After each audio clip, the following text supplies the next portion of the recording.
L'acte de création, c'est un acte solitaire. Très rapidement, il faut qu'on le partage.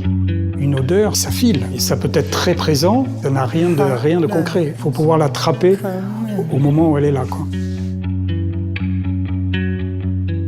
On a besoin de stimuli, mais ça peut être pas uniquement des images, hein. Ça peut être des sons, des impressions, des sensations. Je pense par exemple à la cuisine ou à certains plats, puisque nous, notre métier, c'est un métier, j'allais dire, d'interprète.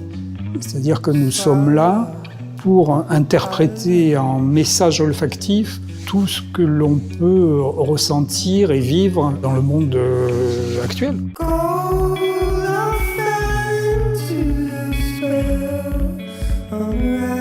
On est dans le territoire émotionnel, et donc si on est touché par une toile ou par une sculpture, on voudra essayer de retranscrire cette émotion par des matières premières qui vous procurent aussi une certaine émotion.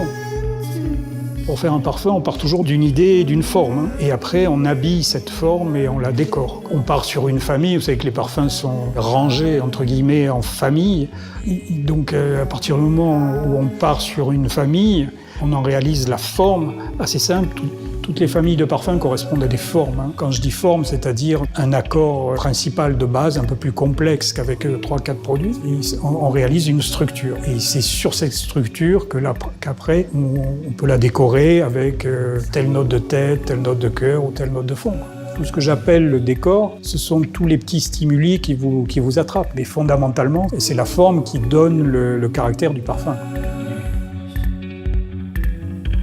Bien sûr, quand on travaille pour une maison, on doit garder certains cadres de la maison. Une des signatures des parfums Dior, ce sont les fleurs. Ça ouvre un territoire vraiment large, quoi. Puis petit à petit, on le resserre. Au départ, on ne s'interdit rien d'employer, y compris en surdosage, des matières qui sont soit très rares, soit très chères. Après de nombreux essais, finalement, vous arrivez à restreindre ce champ terriblement. Et l'idéal, c'est d'arriver à faire une formule, une recette, où chaque ingrédient puisse compter et puisse avoir son intérêt olfactif, c'est-à-dire son input olfactif. Le parfum est encore un des rares territoires d'échange et de partage.